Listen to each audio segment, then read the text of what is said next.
नमस्कार भारत, जय हिंद साथियों। कैसे हैं सभी?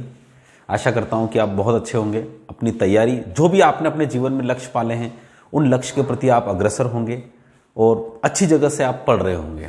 इसी आशा के साथ आज एक नया नोटिफिकेशन मध्य प्रदेश सरकार ने जारी किया। वैसे आज नहीं, कल ही किया था। वीडियो हम एक दिन लेट बना रहे हैं, ठीक है। चलिए, हमारा जो है समूह 2, उप समूह 4, सहायक संपरीक्षक, जनसंपर्क अधिकारी, ये है पूरा सहायक राजस्व अधिकारी। ये सभी क्या है कि मध्य प्रदेश सरकार के जितनी भी नगर पालिकाएं हैं, सरकार के जितने भी संचालय हैं, मतलब एक भोपाल में एक आपको पूरा जो संचालय बना हुआ है जहां पर सभी विभागों के लगभग कार्यालय हैं। आपको पता है बहुत सारे कार्यालय होते हैं। आप कलेक्टर ऑफिस में गए कभी, है ना, तहसील कार्यालय में गए, वहां पर बहुत सारे कार्यालय होते हैं। आप उनको देखते हैं, पर उनकी भर्ती कब होती है? ये भर्ती है उनकी, ठीक है। आप जब इस पूरे नोटिफिकेशन को 139 पेज का नोटिफिकेशन है आपका, ठीक है, और आप हमारी एक साइट है, हमारी नहीं, मध्य प्रदेश सरकार की, Madhya Pradesh employee selection board, जो पहले एमपीपीईबी थी, एमपीपीईबी। आज इसको भी डालेंगे तो हो जाएगा। बहुत सारे बच्चे के होते हैं नोटिफिकेशन कहां से आएगा, न जाने कहां। मैं क्या कह रहा हूं, ऑफिशियल साइट को विजिट करिए। ऑफिशियल साइट पे बहुत अच्छी जानकारी है। पूरा ग्रुप आपको पीडीएफ में मिल जाएगा, सारी चीजें वहीं पे रहती है। आप न जाने कहां किसके जगह जाते हैं। ऑफिशियल 139 पेज का पूरा है, उसको पूरा पढ़िए। पढ़ते नहीं है, हम सब बड़े आलसी हो गए सर। एग्जाम पढ़कर एग्जाम देने की है, पर हमारा नोटिफिकेशन हम नहीं पढ़ते कि हमारी परीक्षा में क्या आएगा। फिर थोड़े दिन बाद सोचो, अरे यार वो फॉर्म भरना भूल गया, वो हो गया ना। सबसे इंपॉर्टेंट है कि आपका पूरा नोटिफिकेशन पढ़िए। Madhya Pradesh employee selection board, Madhya Pradesh कर्मचारी चयन मंडल, जो वर्तमान में इसका नाम हो चुका है, पुराना नाम था Madhya Pradesh professional examination board, यानी व्यावसायिक परीक्षा मंडल, ठीक है। छोड़िए, उससे एक आप पूरा 139 पेज का देखिए, जिसमें 2 प्रकार की पोस्ट हैं। नंबर 1 प्रकार की पोस्ट है जिसमें जितने भी गवर्नमेंट के ऑफिसेस हैं, जहां पर नगर पालिका हो गई, नगर निगम हो गई, जितने भी आपके मेट्रो सिटीज के जो कार्यालय हो गए, बड़े बड़े कार्यालय, जहां पर भले वो राजस्व कार्यालय हो गया या फिर तहसील हो गया, जिला कलेक्टर, वहां पर बहुत सारे पोस्ट हैं। समूह तो ग्रुप 2 और ग्रुप 4 की वैकेंसी निकली है। अब उसमें जनसंपर्क अधिकारी भी हो गया, खेल अधिकारी भी हो गया, बहुत सारी पोस्ट हैं। आप उसमें देखिए, किसी ने लाइब्रेरी का अगर डिप्लोमा कर रखा है तो वो डाल सकता है, किसी ने अगर फिजिकल एजुकेशन कर रखा है, जैसे बीपीएड कर रखा है, उसमें भी डाल सकता है। बहुत सारी, कंप्यूटर का अलग से कोई डिप्लोमा कर रखा है तो बहुत सारी, तो कई सारी पोस्ट हैं। एक तो वो पोस्ट पूरी हो गई, और एक और है पटवारी। मतलब 2 भागों में बटा हुआ है हमारा पूरा एडवर्टाइजमेंट, और उसके लिए एक संयुक्त परीक्षा करवा रहा है, ज्वाइंट एग्जाम करवा रहा है, ठीक है। कौन करवा रहा है? एमपीएसईईएसबी, ठीक है। अब बात करते हैं इसकी। नोटिफिकेशन लगभग 1.5 महीने 2 महीने पहले आ चुका है, यानी 5 जनवरी को हमारी एग्जाम हो रही है और लगभग 1.5 महीने पहले हमारा एक नोटिफिकेशन आ चुका है। उसका कारण बताते हैं। कारण यह होगा कि क्योंकि पहले पटवारी का सिलेबस अलग था और इन सारी चीजों का सिलेबस है, सिलेबस लगभग दोनों का सेम करने के लिए उन्होंने सिलेबस अलग डाला, तो डेफिनेटली बच्चों को तैयारी का समय मिलना चाहिए। क्योंकि 5 जनवरी को अगर नोटिफिकेशन आता है या फिर 5 जनवरी से फॉर्म भरवाते हैं, तो डेफिनेटली बच्चों को क्या होता है कि जो नया सिलेबस है उसके साथ ढलने में दिक्कत आती है, ठीक है। आगे बात करेंगे हम। प्रारंभ आपका 15 जनवरी से हो गया। इसका मतलब होता है, अब आप ये तो है नहीं कि जब ये फॉर्म भराएगा तब तैयारी करेंगे। 5 जनवरी से आपको फॉर्म भरना है, सॉरी, तो तैयारी आज से करना पड़ेगी आपको। और तैयारी आज से नहीं सर, बहुत सारे बच्चे बोलते हैं मैं आज से पटवारी की तैयारी करूंगा, उनका सिलेक्शन नहीं होगा। सिलेक्शन वही होगा जो पहले से ऑलरेडी तैयारी को अपनी आगे बढ़ाएंगे, और उस तैयारी में कोई नयापन नहीं सर, उसी तैयारी को कंसिस्टेंसी आगे बढ़ाएंगे, है ना। ऐसा नहीं कि मार्केट से पटवारी की बुक दे दो रहे मैं पटवारी बन जाऊंगा, तो ऐसी कोई बुक अवेलेबल मार्केट में नहीं होगी। आएगी, बहुत सारी चीजें ले लीजिएगा आप, बट मैं बताऊंगा आगे चीजों को लेकर कि सिलेबस में किस प्रकार से चीजें रहेगी। 15 मार्च को 19 जनवरी तक चलेगा। 15 मार्च को है एग्जाम। इसका मतलब कुल मान लीजिए कि आपका दिसंबर, जनवरी और फरवरी 3 महीने, 3.5 महीने आपके पास पर्याप्त, 3.5 महीने किसी भी एग्जाम को क्रैक करने के लिए। और मुझे लगता है कि पटवारी जैसे एग्जाम को क्रैक करने के लिए it's sufficient time for you, okay. आयु 18 से 40 वर्ष है, और अगर आप कैटेगरी में है तो लगभग ये 45 साल तक आपका चला जाता है, ठीक है।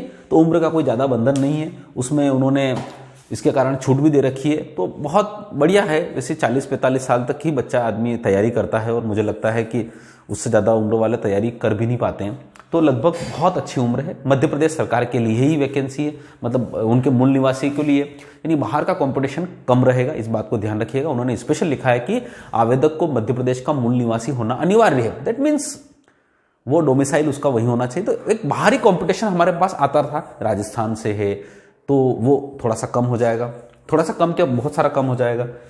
पद देखें तो पद देखो, एक बात बताइए, इसमें समूह 2, उप समूह 4 यानी ग्रुप 4 है ना, सब ग्रुप 4, ये जितना भी सारा है, ये सभी 3225 पोस्ट है।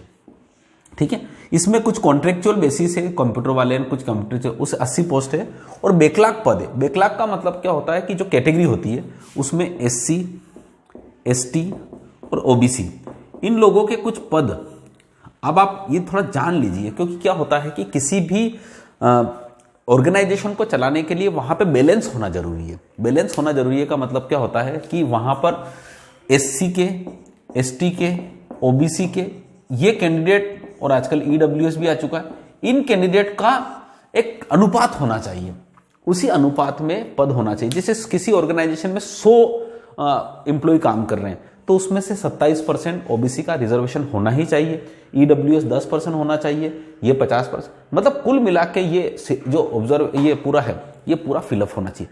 अगर इसमें से कभी कभी क्या होता है कि ज्यादातर रिटायरमेंट OBC के हो गए हैं, SC ST के हो गए हैं, तो उनको फिर अलग से भर्ती कर दे, उसको बैकलॉग भर्ती बोलते हैं। तो ये बैकलॉग भर्ती में ये 250 जो पोस्ट है SC ST और OBC की है, ठीक है, और 3225 तो पोस्ट है जिसमें सभी शामिल है, और 80 है।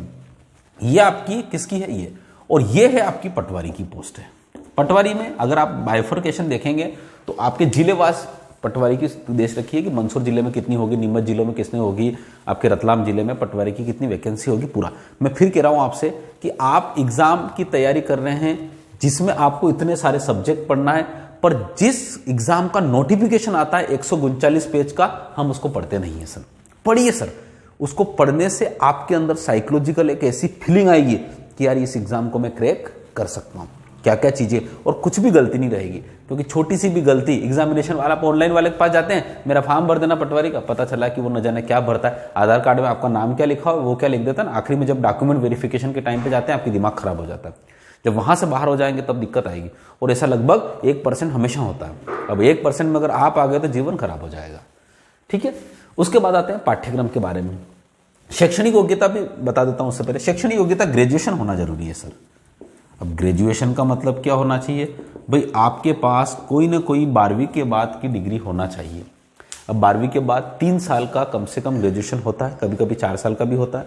तो 3 साल या 4 साल की पूरी ग्रेजुएशन की जब BA हो, BSc हो, BCom हो, है ना, ये सारी चीजें कम से कम होना ही चाहिए। इसमें ऐसा कहीं लिखा नहीं हुआ है कि लास्ट ईयर वाले भी अप्लाई कर सकते हैं, ऐसा इसमें लिखा नहीं हुआ है। मैंने पूरा नोटिफिकेशन पढ़ा, फिर भी आप पढ़ लीजिएगा, ठीक है। उसके बाद इसमें एक और चीज है CPCT, ये कंप्यूटर है ना, computer proficiency certificate test, computer proficiency certificate test, यानी कंप्यूटर का दक्षता प्रमाण पत्र का एक आता है। वो सर्टिफिकेट आपको टाइपिंग टेस्ट होती है, उसमें हिंदी की टाइपिंग, इंग्लिश की टाइपिंग और एक कंप्यूटर का 75 नंबर का पेपर होता है, ठीक है। उसको आपको कंप्लीट करना जरूरी है।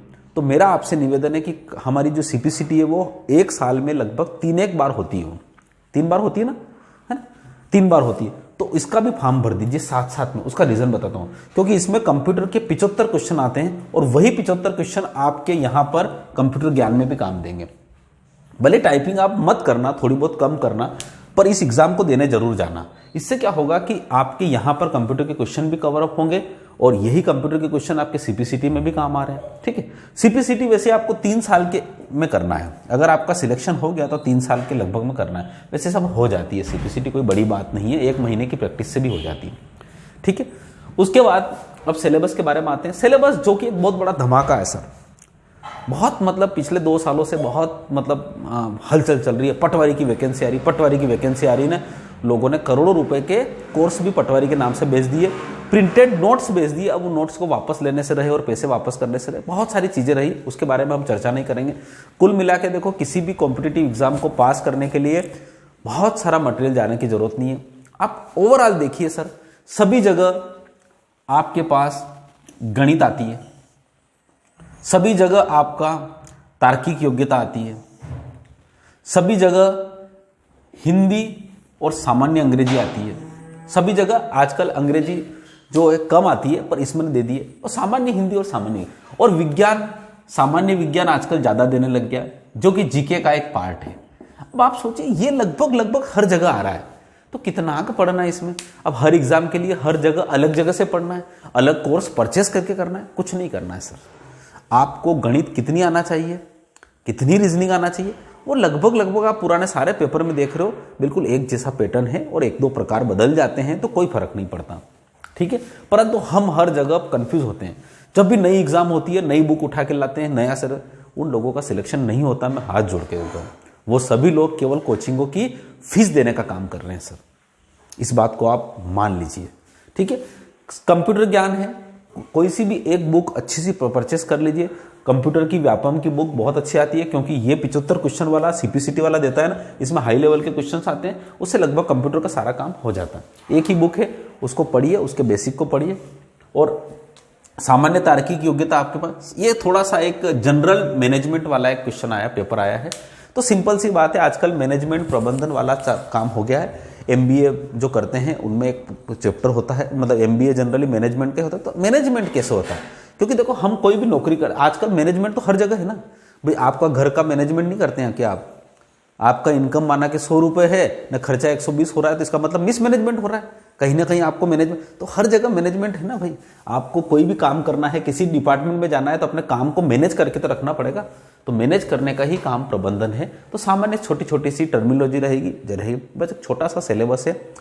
सिलेबस छोटा सा है, बस प्रश्न 100 आएंगे इनके, 100 प्रश्न इसके आएंगे, 100 प्रश्न इसके आएंगे, 200 प्रश्न, और 3 घंटे का पेपर रहेगा। तो एक बात मान लीजिए, अपने आप में बहुत ही ज्यादा स्टेमिना की जरूरत है। इस टाइम 3 घंटे तक पेपर के साथ बने रहे ना, 2 क्वेश्चन के साथ, 200 क्वेश्चन के साथ, मतलब बहुत ही बड़ा वाकई में एक चैलेंज है सर। उस चैलेंज को आपको एक्सेप्ट करना पड़ेगा, अच्छी सी तैयारी करनी पड़ेगी, सिस्टमेटिक तैयारी करनी पड़ेगी, स्ट्रेटेजिक तैयारी करना पड़ेगी। अपने टाइम को बिना वेस्ट किए काम करिए सर। ध्यान रखिएगा, हम एक ऐसे युग में रह रहे हैं जहां पर आपके पास किसी भी एक चीज को पढ़ने के 100 जगह आपके पास पता है, और हम रोज उन 100 जगहों में से एक घूमते हैं, जबकि एक ही चीज आपको सेटिस्फाई कर सकती है, ठीक है। ओके, तो इसी आशा के साथ कि आप अपनी तैयारी जहां से भी कर रहे हो सिस्टमेटिक करें सर। आज मैं बताऊं तो मैथ्स का मैंने लगभग सारा कोर्स यूट्यूब पे पढ़ा रखा है, पर बच्चे थोड़ी पढ़ेंगे। बच्चे एक दिन वहां से पढ़ेंगे, एक दिन वहां से पढ़ेंगे, उनकी मैथ्स कभी स्ट्रांग नहीं हो पाएगी। एक ही जगह से पढ़िए सर। कितना है मैथ्स, मैं मैथ्स पढ़ाता हूं और इंग्लिश पढ़ाता हूं, इसके बारे में बताता हूं। मैथ्स में एक चैप्टर के 50 क्वेश्चन, ज्यादा से ज्यादा 100 क्वेश्चन, और ऐसे 15 चैप्टर, 1500 क्वेश्चन आपके जीवन में आना चाहिए। और एक साल में उसको 6 महीने में, 3 महीने में कर लीजिए, खत्म काम आपका। उन्हीं को बार बार रिवाइज करना है, बस कोई नया पैटर्न आए उसको नए पैटर्न से सोचने का तरीका बदलिए, बस इतना सही काम करना है। तार्किक योग्यता बहुत आसान। अंग्रेजी एक ही चीज है, अंग्रेजी तो बढ़िया भाषा एक ही है जो बदल ही नहीं रही है ना, कहां से बदलेगी भाई। उसके बाद डू या डज लगना है तो लगना ही है, वो कोई बदला है क्या? नहीं बदल रहा है सर कुछ भी, बस वही वो क्या बदल रही है क्या? गो मतलब जाना होता है, तो ऐसा तो नहीं है कि अगले काल में गो मतलब आना हो जाएगा, नहीं होगा ना सर। तो जाना तो जाना ही है, पर हम क्या करते हैं 50 जगह से पढ़ते हैं, वो अपने 100 जगह से पढ़ते हैं। नहीं सर, एक अपना छोटा सा वादिए और उसी को कॉन्सेंट्रेट रखिए सर। अच्छे विद्यार्थी की निशानी यही होती है। इसी आशा के साथ कि आपको ये हमारा जो आज को पटवारी के बारे में जो आपको बताया और किस प्रकार से तैयारी करें, आपको अच्छा लगा होगा। इसी के साथ जय हिंद, जय भारत।